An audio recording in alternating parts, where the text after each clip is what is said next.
ஆமென். ஹல்லேலூயா. மத்தேயு 2ஆம் அதிகாரம் 11ஆம் வசனம். அவர்கள் அந்த வீட்டுக்குள் பிரவேசித்து பிள்ளையையும் அதன் தாயாகிய மரியாதையும் கண்டு சாஷ்டாங்கமாய் விழுந்து அதை பணிந்து கொண்டு தங்கள் பொக்கிஷங்களை திறந்து பொன்னையும் தூப வர்க்கத்தையும் வெள்ளை கோலத்தையும் அதற்கு காணிக்கையாக வைத்தார்கள். அல்லேலூயா. மத்தேயு 2ஆம் அதிகாரத்தை நீங்கள் எடுத்து பார்த்தீர்கள் சொன்னா இயேசு கிறிஸ்துவின் பிறப்பை குறித்து சொல்லப்பட்ட ஒரு அதிகாரமாக அந்த அதிகாரம் காணப்படுகிறது. அது மட்டுமல்லாம அவருடைய பிறப்பை அறிந்து சாஸ்திரிகள் அவரை தேடி பிரயாணம் பண்ணின பிரயாணமும் அவருக்கு அவர்கள் படைத்த காணிக்கைகளையும் குறித்து இந்த வேத பகுதியை நாம் பார்க்க முடியும். அல்லேலூயா. பாருங்க, இயேசு கிறிஸ்து ஆண்டவராகிய இயேசு கிறிஸ்து பிறந்து விட்டார் என்பதை சாஸ்திரிகளுக்கு ஒரு நட்சத்திரம் தோன்றி வெளிப்படுத்துகிறது.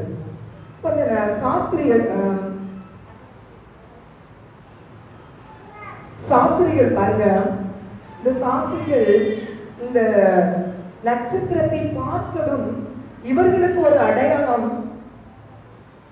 தீர்க்கதரிசிகளால் முன் குறிக்கப்பட்ட மேசியா பிறந்து விட்டார் என்று அவர்கள் நேரே எங்க போறாங்க? ராஜா பிறந்துட்டாரு, ராஜா பிறந்திருக்காரு. இப்ப ராஜா எங்க பிறந்திருப்பாரு? அரண்மனையில பிறந்திருப்பாருன்னு சொல்லிட்டு இவங்க எருசலேமில் உள்ள அரண்மனைக்கு தேடி போகிறாங்க. அங்கு யூதேயாவின் ராஜா பிறந்திருக்கிறாரா என்று போய் விசாரிக்கிறாங்க. இப்ப ஏரோது அங்க ஆட்சி செய்து கொண்டிருக்கிறார். அங்க போய் விசாரிக்கும் போது யூதாவின் ராஜா பிறந்திருக்கிறாரா என்று அரண்மனையிலே விசாரிக்கும் போது அங்க யாரும் பிறக்கல, அங்க எந்த குழந்தையும் பிறக்கல இல்லையா? அப்ப அவர் கேட்கிறாரு, இங்க யாரும் பிறக்கலையே, ஆனாலும் சாஸ்திரிகள் அரண்மனையை தேடி வந்திருக்கிறாங்க, நிச்சயமாய் அங்க தேடி வந்தா ஏதோ ஒரு காரியம் நடந்திருக்கு.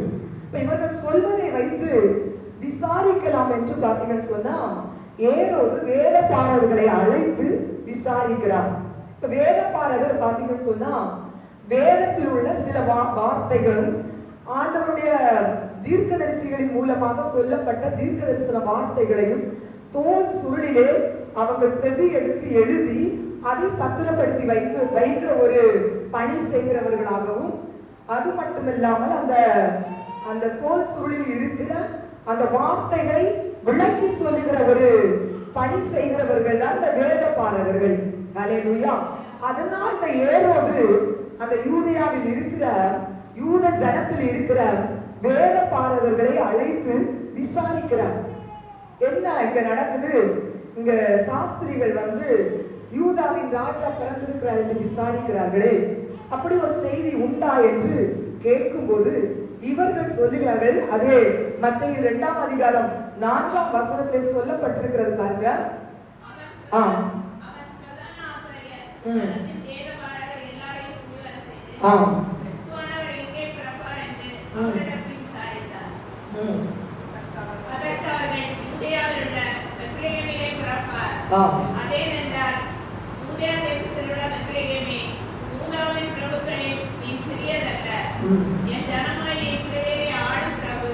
என் ஜனமாகிய இஸ்ரவேலை ஆளும் பிரபு உன்னிடத்திலிருந்து புறப்படுவார் என்று தீர்க்கதரிசினால் எழுதப்பட்டிருக்கிறது என்பதை வேதபாரகர்கள் ஏரோதுக்கு வெளிப்படுத்துகிறார்கள். அல்லேலூயா.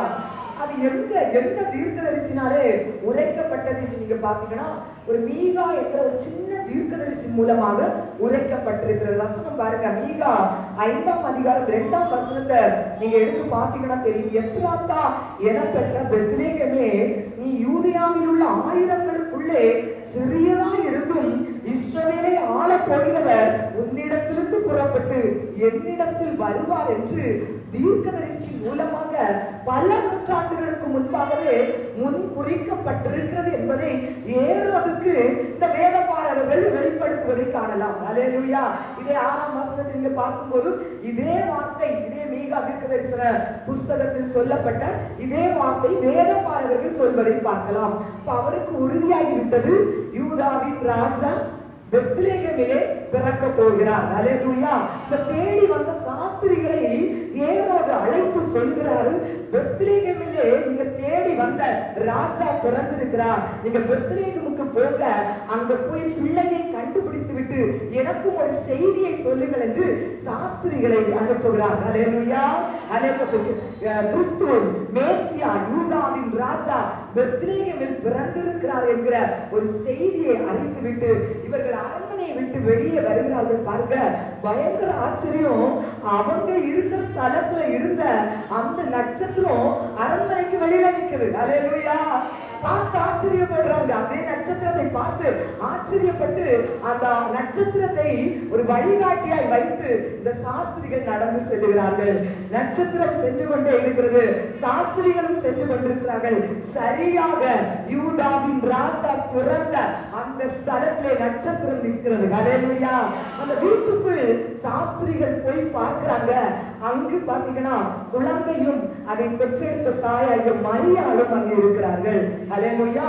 இப்ப பாத்தீங்கன்னா அங்க அவர்களை பார்த்தது இந்த சாஸ்திரிகள் சாஷ்டாங்கமாய் அங்கே விழுந்து இவர்கள் தன்னுடைய பொக்கிஷ சாலையில் இருந்து காணிக்கைகளை அந்த ராஜாதி ராஜா என்கிற மேசியா என்கிற குழந்தைக்கு படைப்பதை நாம் வேதத்திலே பார்க்க முடியும். அல்லேலூயா. 3 விதமான காணிக்கைகளை அவர்கள் அங்கு படைக்கிறார்கள். முதலாவது சாஸ்திரிகள் படைத்த காணிக்கை பார்த்தீங்கன்னா பொன். அல்லேலூயா. இரண்டாவது தூப வர்க்கம். அல்லேலூயா. மூன்றாவது அவர்கள் படைத்தது பார்த்தீங்கன்னா வெள்ளை கோலம். அல்லேலூயா. 3 விதமான காணிக்கைகளை அந்த பிள்ளைக்கு முன்பாக இவர்கள் காணிக்கையாக படைக்கிறார்கள். இன்றைக்கு நாம் பார்க்க போகிற செய்தியின் தியானமும் அதேதான். சாஸ்திரிகள் படைத்த கிறிஸ்துமஸ் காணிக்கை. அல்லேலூயா. சாஸ்திரிகள் படைத்த கிறிஸ்துமஸ் காணிக்கை தான் நாம் இன்றைக்கு செய்தியின் ஆதாரமாக தலைப்பாக எடுத்து தியானிக்க போகிறோம். அல்லேலூயா. முதலாவது பாருங்க, இந்த சாஸ்திரிகள் படைத்த பொன் இவர்கள் எதற்கு அடையாளமாக தேவனுடைய சமூகத்திலே கொண்டு அந்த காணிக்கையை படைக்கிறார்கள் என்று பார்த்தீங்கன்னா, பொன் பார்த்தீங்கன்னா ராஜரீகத்தையும் ஆளுமையும் குறிக்கிற ஒரு காரியம் தான் பொன். அல்லேலூயா. ராஜரீகத்தையும் ஆளுமையும் குறிக்கிற ஒரு காணிக்கை தான் இந்த பொன். இதை கொண்டு இவர்கள் இயேசு கிறிஸ்துவுக்கு முன்பாக காணிக்கையாக வைக்கிறார்கள். பொதுவாகவே நம்ம பார்த்தீங்கன்னு சொன்னா நம்ம சில காரியங்களை நம்ம ராஜாவா சொல்லுவோம். அது நம்ம மிருகம், நம்முடைய மிருகம் காட்டுக்கு ராஜா அப்படின்னு சொல்ல என்ன சொல்லுவோம்? காட்டுக்கு ராஜா சிங்கம் சொல்லுவோம். பறவைகள்ல ராஜான்னு சொன்னா கழுக சொல்லுவாங்க இல்லையா? அதே போல உலோகத்துல பாத்தீங்கன்னா பலவிதமான உலோகம் இருக்குது. வெள்ளி இருக்குது, வெண்கலம் இருக்குது, இரும்பு இருக்குது, இப்படி பலவிதமான உலோகங்கள் இருக்குது இல்லையா? பொண்ணு இருக்குது. இப்படி எல்லா உலோகத்திலையும் இது ராஜா உலோகம் அப்படின்னு சொன்னா பொண்ணுதான் ராஜ உலோகம். அல்லேலூயா. அந்த பொண்ணை என்ன பண்ணுவாங்க பாருங்க, அந்த காலத்துல ராஜாக்களுக்கு பரிசாக ஒரு மேன்மையான பரிசை ராஜாவுக்கு பரிசாக கொடுக்கணும்னு சொன்னா இந்த பொண்ணை தான் யாரா இருக்கலாம், பக்கத்து நாட்டு ராஜாவா இருக்கட்டும், இல்ல பெரிய பெரிய செல்வந்தர்களா இருக்கட்டும், ராஜாவுக்கு கொடுக்கிற ஒரு பரிசு இந்த பொன். அல்லேலூயா. அல்லேலூயா. இயேசு கிறிஸ்துவுக்கும் பாருங்க இந்த பொன்னை அவர்கள் காணிக்கையாக கொண்டு படைக்கிறார்கள். அல்லேலூயா. எதற்கு அவங்க படைக்கும் போதே, இந்த பொன்னை அவர்கள் படைக்கும் போதே இந்த சாஸ்திரிகள் எதற்கு அடையாளமாக படைக்கிறார்கள்னா, ஆண்டவரே நீர் ராஜரீகத்திற்கும் ஆளுமைக்கும் உரியவராய் இந்த உலகத்திலே வந்து பிறந்திருக்கிறீரே என்கிற ஒரு அடையாளத்தோடு அவருடைய சமூகத்திலே கொண்டு அந்த காணிக்கையை படைக்கிறார்கள். அல்லேலூயா. அதுவரைக்கும் பாருங்க சர்வ உலகத்தையும் அதிகாரம் படைத்துக் கொண்டு ராஜாவாய் ஆளுகை செய்து கொண்டிருந்த பிசாசின் அதிகாரத்தை இந்த மேசியா, இந்த கிறிஸ்து இந்த உலகத்திலே வந்து பிறந்து தன்னுடைய கரத்திலே அந்த அதிகாரத்தை எடுக்க போகிறார் என்பதற்கு அடையாளமாக அவருடைய சமூகத்திலே அந்த காணிக்கையை படைக்கிறார்கள். அல்லேலூயா. அல்லேலூயா. இன்றைக்கு பாருங்க, இயேசு கிறிஸ்து இந்த உலகத்திலே வந்து பிறந்ததுக்கு பிறகுதான், அவர் இத்தனை பாடுகள் பெற்ற பிறகுதான் எல்லாத்துக்கும் அதிகாரம் எனக்குரியது என்று ஆளுமையை தன்னுடைய கையிலே வைத்துக் கொண்டு அதிகாரம் படைத்துக் கொண்டிருந்த சத்துருவின் அதிகாரத்தை நம் ஆண்டவராக இயேசு கிறிஸ்து தன்னுடைய கரத்திலே படைத்துக் கொண்டு ஆளுகை செய்து கொண்டிருக்கிறார். அல்லேலூயா. அல்லேலூயா. அதான் வசனம் சொல்லு, மரணமே உன் கூர் எங்கே, பாதாளமே உன் ஜெயம் எங்கே என்று. அல்லேலூயா. அதுவரைக்கும் மரணத்துக்கு அதிபதி, பாதாளத்துக்கு உரிமையானவருடைய அதிகாரத்தை அதற்கு அடையாளமாக தேவ சமூகத்திலே பொன்னை கொண்டு காணிக்கை வைக்கிறார்கள் தேவ ஜனமே. ஹalleluya. இந்த பொன்னுக்கு இன்னும் ஒரு மேன்மை உண்டு பாருங்க. பொன் பிரகாசிக்கணும்னு சொன்னா பல பாடுகளை படணும். பல அக்னி, பல சூழல், பல நெருப்பை சந்தித்து விட்டுதான் பொன் பிரகாசிக்க முடியும். ஹalleluya, ஹalleluya. அதே போல இயேசு கிறிஸ்துவும் பல பாடுகள், பல உபத்திரவங்கள், பல அக்னியின் சூளையை சந்தித்து அவர் பொன்னாக பிரகாசிக்க போகிறார் என்பதற்கு அடையாளமாக அந்த பொன்னை அவர்கள் காணிக்கையாக கொடுக்கிறார்கள். ஹalleluya, ஹalleluya. பொன் என்றால் பாத்தீங்கன்னா சோதனையின் அடையாளம். ஆமென். அதற்கு வசனம் சொல்லுகிறது பாருங்க. வெளிப்படுத்தின விசேஷம் 3ஆம் அதிகாரம் 18ஆம் வசனத்துல பாருங்க. நீங்கள் நெருப்பிலே புடமிடப்பட்ட பொன். ஹalleluya, ஹalleluya. நெருப்பிலே புடமிடப்பட்ட பொன். இன்றைக்கு இந்த வருடத்தின் கடைசி நாட்களிலே பல உபத்திரவத்திலும், பல பாடுகளிலும், பல நெருப்பின் அனுபவத்திலும் வந்திருக்கிற தேவ ஜனத்துக்கு இந்த பொன் என்கிற காணிக்கை வெளிப்படுத்தும். தேவ ஜனமே, நீ நெருப்பிலே போடப்பட்ட புடமிடப்பட்ட பொன்னாயிருக்கிறாய். ஹalleluya. உன்னை பிரகாசிக்கும்படியாய்தான் கர்த்தர் இப்படிப்பட்ட உபத்திரவத்தையும் இப்படிப்பட்ட பாடையும் உன்னுடைய வாழ்க்கையில் அனுமதித்திருக்கிறார். ஹalleluya. இன்றைக்கு இந்த இடத்துல ஒரு சிலர் தான் வந்திருக்கலாம். ஆனாலும் கர்த்தர் அவருக்கு சாஸ்திரிகள் கொடுத்த அந்த காணிக்கை மூலமாக இன்றைக்கு இந்த ஊழியத்திலே வந்திருக்கிற ஜனத்திற்கு கர்த்தர் பேசுவது, நீ ஒருவேளை இந்த பொன்னை போல பல உபத்திரவம், பல நெருக்கம், பல சோதனை அனுபவத்திலே நீ வந்திருக்கலாம். நீ ஒரு நாள் அந்த பொன்னை போல பிரகாசிப்பாய் என்று கர்த்தர் வாக்குரைக்கிறார். ஹalleluya. யோபு சொல்லுகிறார் பாருங்க. யோபு அவர் சொல்லுவேன் 23:10 சொல்லுகிறார், நான் போகும் வழியை அவர் அதிகமாய் அறிந்திருக்கிறார். அவர் என்னை சோதித்த பின் நான் பொன்னாய் விளங்குவேன். ஹalleluya. நாம் போற வழியா என் தேவன் தான் அறிந்திருக்கிறார். ஹalleluya. நம்ம போற வழியை நம்ம அறிய முடியாது. ஆமென். ஹalleluya. உன் வழி அவர் வழி அல்ல. அவர் ஒருவருக்கே தான் நம்முடைய வழி என்ன என்பதை அறிந்திருக்க முடியும். ஹalleluya. பெற்றவர்களோ இல்ல நம்ம பிள்ளைகளுடைய வழியோ, பிள்ளைகளுடைய எதிர்காலமோ, இல்ல நம்மை தெரிந்தவர்களுடைய வாழ்க்கையினுடைய ஆதாரம் என்ன என்று யாராலையும் உணர்ந்து இப்படிதான் என்று அறிவித்து சொல்ல முடியாது. அவர் ஒருவருக்கே தான் தெரியும். ஹalleluya. யோபு சொல்றாரு, பெரிய செல்வந்தன், அவருடைய வாழ்க்கையிலே இப்படிப்பட்ட ஒரு பாடை அனுபவிப்பார் என்பதை அவர் நினைத்து கூட பார்த்திருக்க மாட்டார். ஹalleluya. எல்லாவற்றையும் இழந்து விட்டார். ஒரு பொன்னை அக்னியிலே போட்டு உருக்குகிற விதமாய் யோபுவை கர்த்தர் சோதனை மூலமாக உருக்குகிறார். ஹalleluya. அவர் சொல்றார், அவர் என்னை புடமிட்ட பிறகு நான் பொன்னாக விளங்குவேன். ஹalleluya. கரங்களை தட்டி நாம் கர்த்தரை மகிமைப்படுத்தலாம். அதே ஜனமே, இதற்கு ஒரு சிலர் தெரியல இப்படிப்பட்ட அனுபவம் வந்திருக்கிறார். கர்த்தர் சொல்கிறார், அந்த வாழ்க்கை ஒரு நாள் பிரகாசிக்க போகிறது.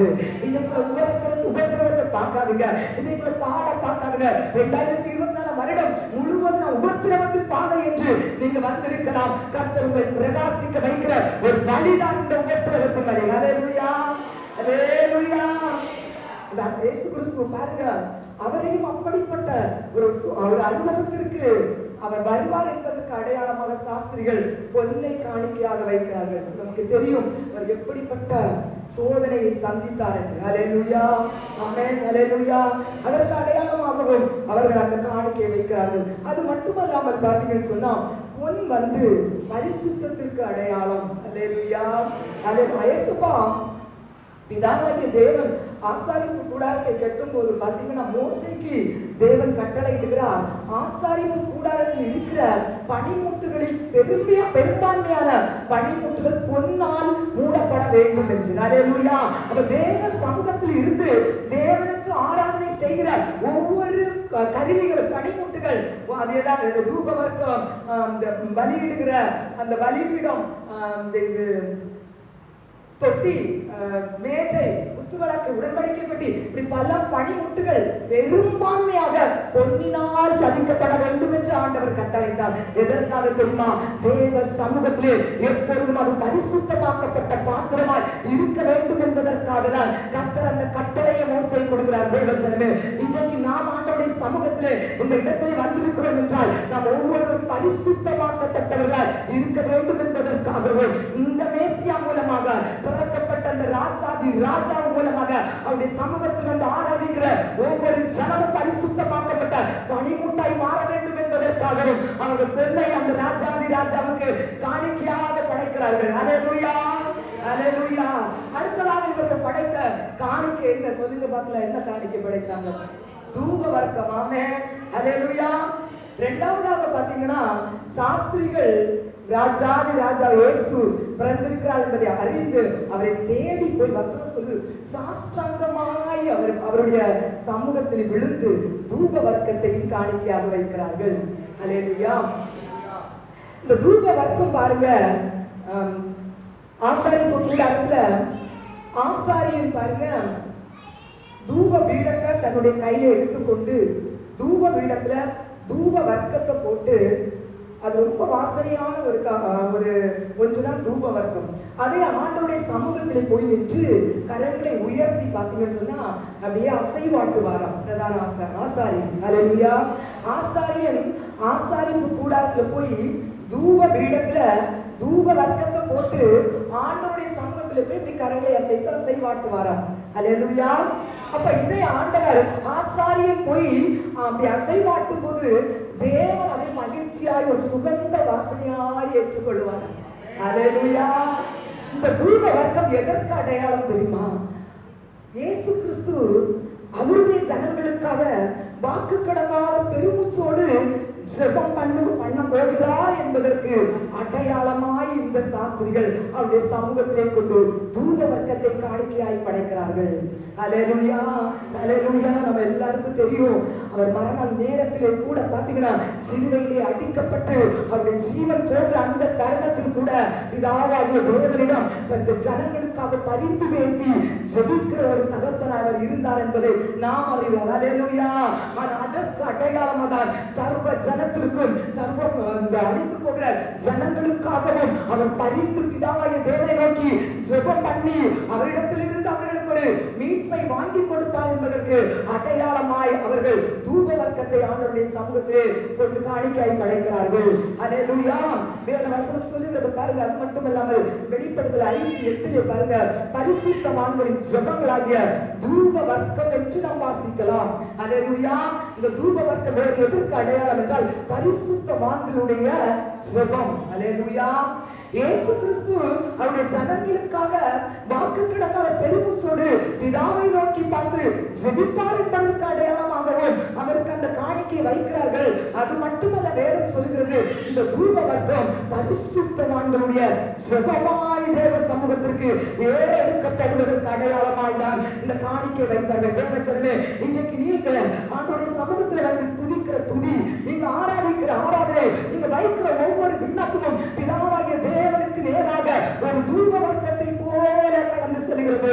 பிதாவாகிய தேவன் அங்கிருந்து சந்தோஷமாய் அந்த துதியையும் அந்த ஆராதனையும் அந்த விண்ணப்பத்தையும் ஏற்றுக்கொண்டே இருக்கிறார். அல்லேலூயா, அல்லேலூயா. ஒவ்வொரு நேரமும் ஒரு ஆசாரியன் அந்த நம்ம பாடல் பாடுகிற ஆசாரியன். அல்லேலூயா.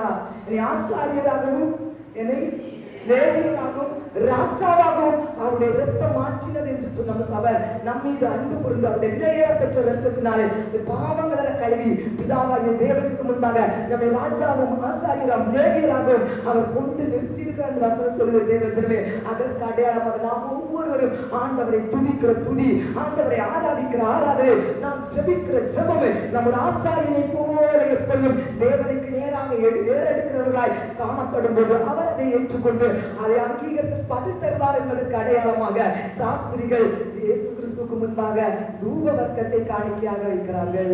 அல்லேலூயா. நீங்க ஆராதிக்கிற ஆராதனை ஆண்டவருடைய சமூகத்தில் வந்து முழு உள்ளத்தோடு உண்மையோடு முழு பலத்தோடு ஆராதிக்கிற ஆராதனை தேவன் சுகந்த வாசனையாக ஏற்றுக்கொண்டே இருக்கிறார். அல்லேலூயா, அல்லேலூயா. ஆமென், அல்லேலூயா. அவர் விரும்புகிற ஒரு தூப வர்க்கம் தான் நாம் கர்த்தரை துதிக்கிற துதியும் ஜெபமும்.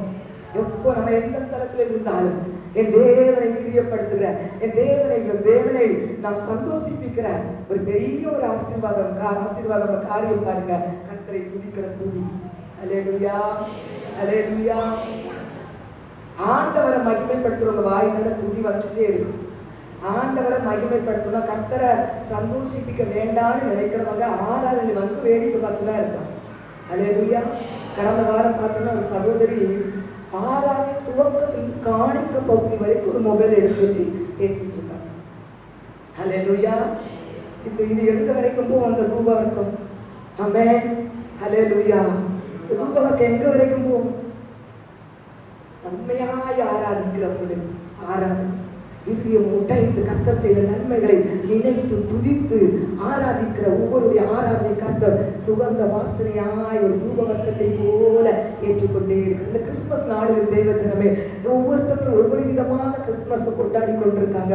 அநேகருக்கு பார்த்தீங்கன்னா இன்னைக்கு ஒயின் ஷாப் தான் இன்னைக்கு கிறிஸ்துமஸ் கொண்டாடுகிற ஒரு ஸ்தலமா இருக்கு. அல்லேலூயா, அல்லேலூயா. அப்படி பலர் கிறிஸ்துமஸை கொண்டாடி கொண்டிருக்கார். சிலர் இன்னைக்கு கிறிஸ்துமஸுக்கு விதவிதமான என்னுடைய ஆலயத்தில் என்னை போல அழகான வஸ்திரத்தை யாரும் உடுக்க அந்த அளவுக்கு அழகான வஸ்திரத்தை நான் உடுக்க வேண்டும் என்று திருநெல்வேலி மதுரை வரைக்கும் தேடி தேடி ஓடுகிறவர்கள் அப்படி ஒரு விதமான கிறிஸ்தவர்கள் கிறிஸ்துமஸை கொண்டாடி கொண்டிருக்கிறார்கள்.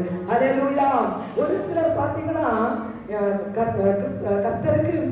கர்த்தருக்கு பிரியமான கர்த்தரை துதித்து கர்த்தரை ஆராதித்து அவரை மகிழ்விக்கிற கிறிஸ்துமஸை ஒரு சிலர் கொண்டாடி கொண்டிருக்கிறார்.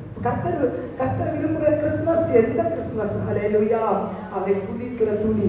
அல்லேலூயா. அவருக்கு நாம் கொடுக்கிற காணிக்கை என்பது தூப வர்க்கம் என்கிற ஜெபமும் துதியும் ஆராதனை. ஆமென். அல்லேலூயா. அடுத்ததாக பார்த்தீங்கன்னு சொன்னா இவர்கள் என்ன காணிக்கை கொண்டு கேட்டாங்க? சூப்பர், வெள்ளை போலம். ஆமென்.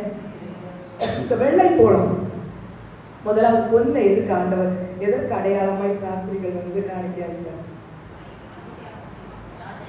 ராஜரீகம். இதுக்கு முன்னால இருக்கவே மாட்டாங்க. சிஸ்டர் கேள்விப்பட்டிருப்பாங்க. இல்ல சிஸ்டர், என்ன எதுக்கு சிஸ்டர் பொன்னை கொண்டு அடையாளமாக காணிக்க வைத்தாரு? பரிசுத்தமா ஆண்டவரை ஆராதிக்கணும். ராஜரீகத்தை அவருடைய கையில எடுப்பார் என்பதற்கு அடையாளமாக, அதிகாரத்தை கையில எடுப்பார் என்பதற்கு அடையாளமாக, ஒன்னாக அவர் சில சோதனைகளை பாடுகளை பட்டு பிரகாசிக்க போகிறார் என்பதற்கு அடையாளமாகவும் பொன்னை கொண்டு காணிக்கையாக படைக்கிறார். அடுத்ததாக இரண்டாவதாக தூப வர்க்கம் ஜெபம். அல்லேலூயா. அவருடைய ஜனங்களுக்காக அவர் பரிந்து பேசிக் கொண்டிருப்பார் என்பதற்கு அடையாளமாக இன்றைக்கும் அவர் பிதாவின் வலது பாரிசத்தில் இருந்து நமக்காக பரிந்து பேசிக் கொண்டே இருக்கிறார். அல்லேலூயா. அது பேதுருக்கு பாருங்க, பிசாசு பயங்கரமான ஒரு சோதனையை போடுவதற்காக வரான். ஆனா ஆண்டவர் பார்த்தீங்கன்னா அவன் சோதனையில அகப்பற்ற கூட அது சொல்லி பேதுருக்காக ஆண்டவர் ஜெபிக்கிறான்.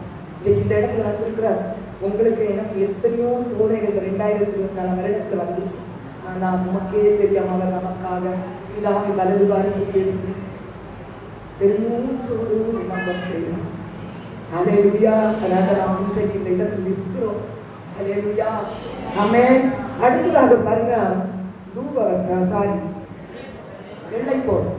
இந்த வெள்ளைப்போளம் பாருங்க, வெள்ளைப்போளம் ஒரு மிகவும் வாசனை கொடுக்கிற ஒரு திரவியம், ஒரு பயங்கர வாசனையா இருக்கிற ஒன்றுதான் இந்த வெள்ளைப்போளம். எப்படி ஒரு ரப்பர் மரத்தை நம்ம ஒரு கூர்மையான கத்தியை வச்சு அறுக்கும் போது பால் வடிந்து வருமோ, அதே போல இந்த வெள்ளை போலத்தையும் ஒரு குறிப்பிட்ட ஒரு மரத்துல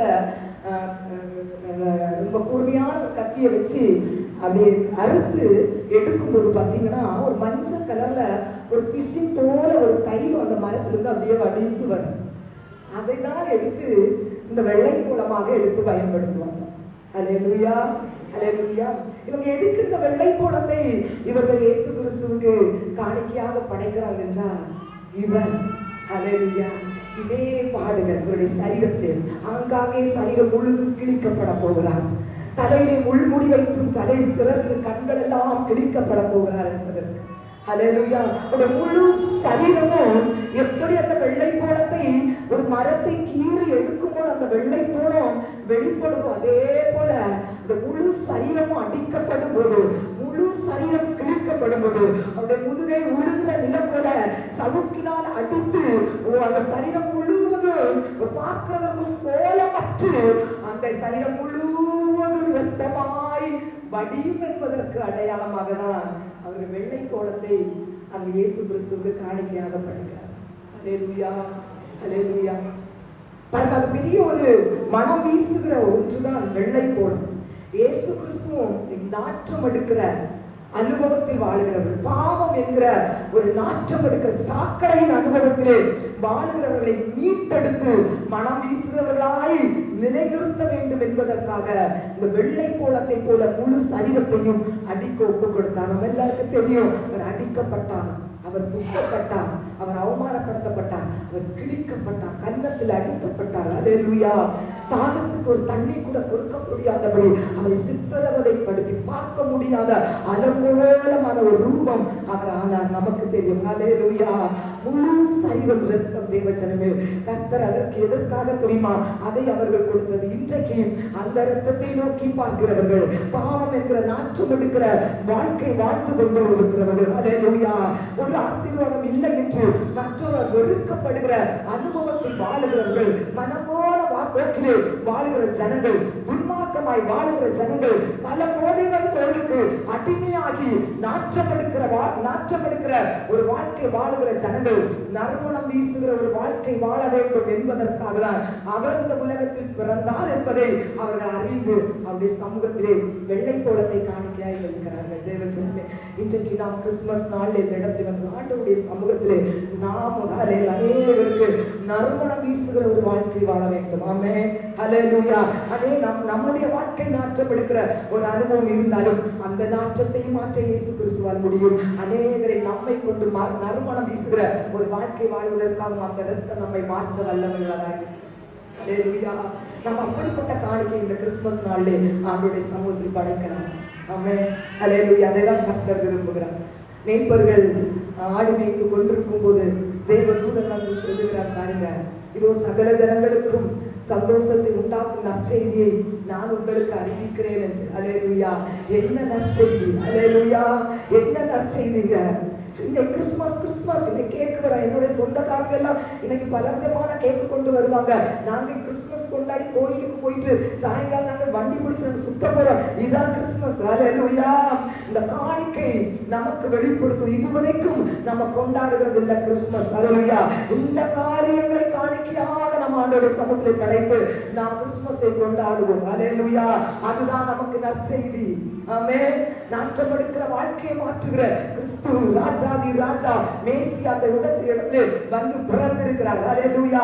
பரிசுத்த வாழ்க்கைக்கு நேராக வழி நடத்த வேண்டும் என்று அவர் இத்தனை பாடுபட்டார் என்பதை காண்பிக்கும்படியாக மேசியா இந்த இடத்திலே வந்திருக்கிறார். அல்லேலூயா. இன்றைக்கு இயேசு பிறந்திருக்கிற வீட்டுல நட்சத்திரம் தொங்கும். அப்படிதானே? ஸ்டார் போட்டிருப்பாங்க.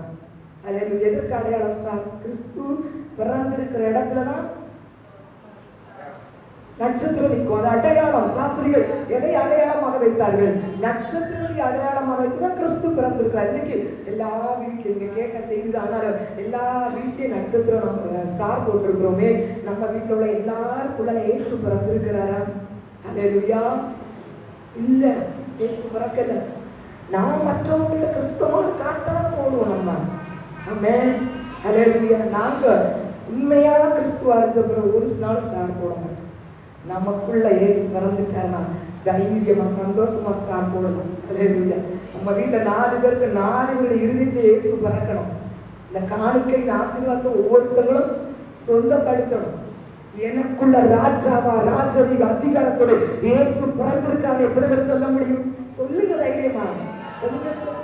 ராஜரீக அதிகாரத்தோட என்ன ஆளுகை செய்கிற கிறிஸ்து எனக்குள்ள பிறந்திருக்காரு. நம்ம யார் ஆளுகை செய்யறா? இன்னைக்கு அநேகருடைய சரீரத்தை அசுத்தாவி ஆளுகை செஞ்சுட்டு இருக்குது. அநேகருடைய சரீரத்துல வியாதி ஆளுகை செஞ்சுட்டு இருக்குது. அநேகருடைய சரீரத்தை பாத்தீங்கன்னா குடி, பலவிதமான போதை காரியங்கள் அடிமைப்படுத்துகிறது ஆளுகை செஞ்சுட்டு இருக்கு. நமக்குள்ள கிறிஸ்து என்ற ராஜாதி ராஜா ஆளுகை செய்து கொண்டிருக்கிறார். சொல்ல முடியுங்க? ஆமென். அல்லேலூயா. அல்லேலூயா. இன்னைக்கு அவர் பொன்னை போல புடமிட்டு பரிசுத்தமாக்கி கொண்டிருக்கிறார் என்று எத்தனை பேர் சொல்ல முடியும்? நமக்குள்ள ராஜாதி ராஜா பிறந்திருக்கிறார். அல்லேலூயா.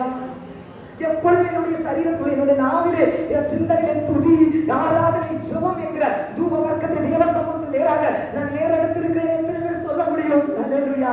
நமக்குள்ளே கிறிஸ்து பிறந்திருக்கிறார். அல்லேலூயா. அடுத்ததாக அவர் சரீரம் முழுவதும் கிழிக்கப்பட்டு அவருடைய விலையேற பெற்ற இரத்தத்தினாலே நான் கழுவி பரிசுத்தமாக்கப்பட்டு ரட்சிப்பு என்கிற அனுபவத்தை பெற்றிருக்கிறேன் என்று சொல்றவங்க தைரியமா சொல்ற, கிறிஸ்து எனக்கு வந்து பிறந்திருக்கிறார். இதுதான் நற்செய்தி. அல்லேலூயா, அல்லேலூயா. நம்ம கொண்டாடலாம். ஆமென். கர்த்தர் நிச்சயமாய் பெரிய காரியங்களை செய்வாங்க. அல்லேலூயா. எல்லாரும் ஜெபிக்கலாமா? ஜெபிக்கலாம். எல்லாரும் எழுதி நிற்கலாம். Haleluya. దేవుని నామమున స్తుతిస్తున్నాము. అప్పా స్తుతిస్తున్నాము. హల్లెలూయా.